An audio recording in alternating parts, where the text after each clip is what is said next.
What is going on, guys? This is the Club of Demand 1993, and this is episode number 251 of WWE Turn Alert. As we had a surprise return that I haven't really paid attention as much to the rumor mill for a while now, but especially like lately, I'm starting to pay attention a little bit more. But one that I didn't really read about that could happen. But some say that there was rumors flowing around the rumor mill about this one. But it happened indeed this past Monday night on Raw. On the October 10th, 2022 edition of Raw, we saw the return of the OC, the Club. Not the Club of Demand, but the Club. I am the Club.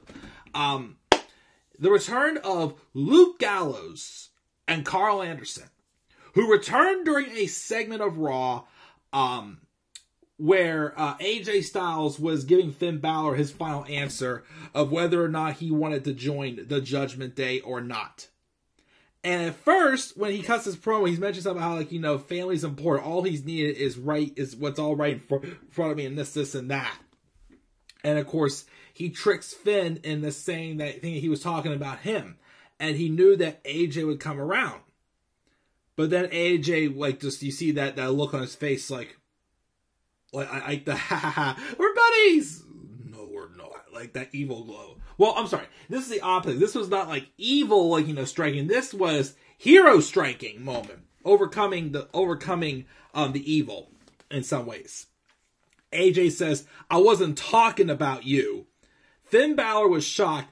And then immediately out was the return of the OC, Luke Gallows and Karl Anderson. Of course, also known as the Good Brothers at times as well. They made their WWE return since they were released on that Black Wednesday day, April 15th, 2020. When it was the first of many times WWE did some house cleaning.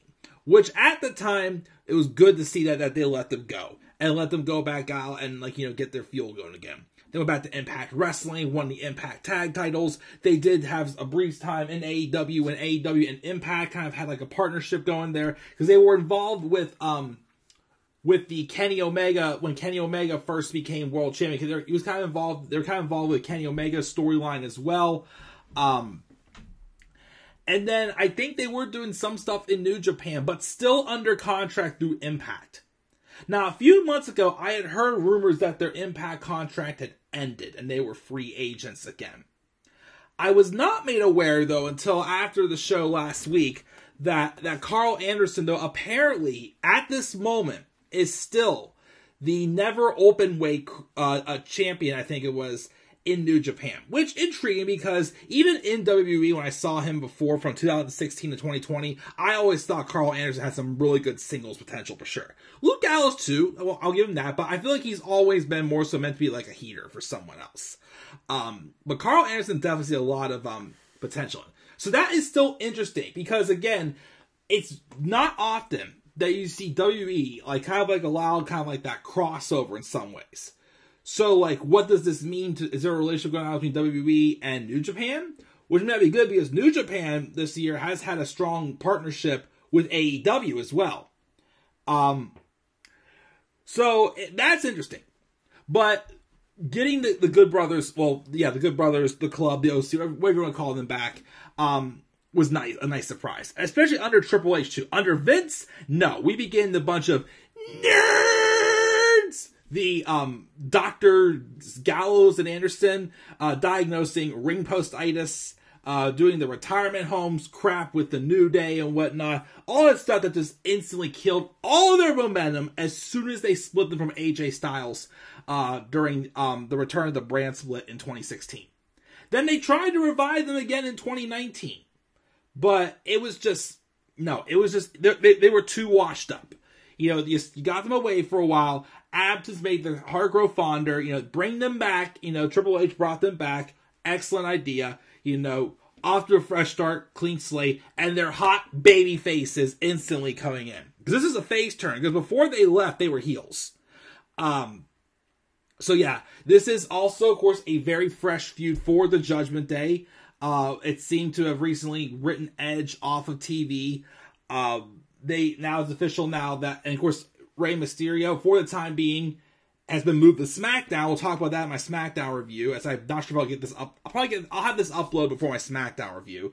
But that kind of clears this up. The new storyline is the Judgment Day versus the OC, which is a pretty awesome sounding feud too. We have AJ Styles and Finn Balor going at it again, and this time again, AJ Styles and Finn Balor had a good match at TLC 2017 when Vince was in charge.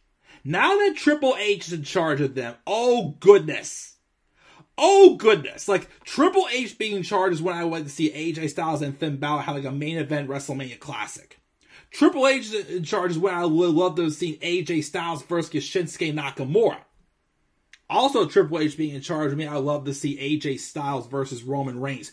Oh God, the Bloodline versus the OC. If they had good matches in 2016, whenever they first brought them in, imagine now.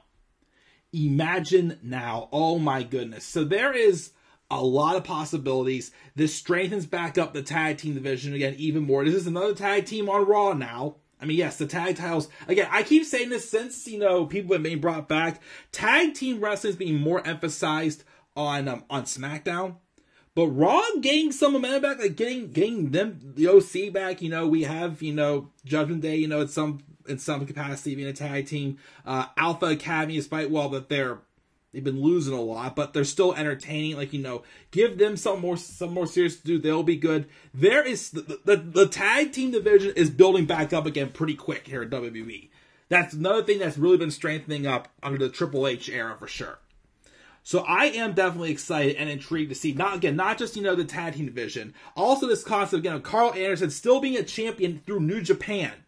We'll see how that will all work out as well, too. But this feud with the OC and the Judgment Day, I think it's going to be amazing. Because I am still hearing rumors also that AJ Styles has worked Roman on some house shows recently. So I'm thinking we could be getting AJ Styles and Roman Reigns at the Royal Rumble. And it was also announced today, by the way, also, that Day 1 has been canceled. So between Survivor Series and Rumble, there's going to be no pay-per-views. We'll see how that all pans out for sure. Kind of like a cool-down moment in December. But we will see. I am excited to have Karl Anderson and Luke Gallows back. I'm hoping, of course, for a better round this time for the two of them. And again, we'll just have to wait and see where it goes from there. There's definitely a couple under, pending, turn alerts. One definitely was like, it wasn't a turn. It was, he left the group, but he's still a heel. There's definitely two others that I have pending right now. But again, we will have to wait and see on those as well. But those will come. But guys, that is my brief thoughts on the return of the OC, Luke Gallows, and Karl Anderson, and them being babyfaces heading into a feud with them in the Judgment Day, which should be pretty good. What are your guys' thoughts on this return, and on, of course, them coming back as baby faces? Make sure you leave your guys' thoughts down in the comment section below. Be sure, as always, to slap a like on the video and subscribe for more content on my channel. Follow me on Twitter as well at DemandAirboy93. And as always, guys, please stay tuned for more WWE Turn Alert.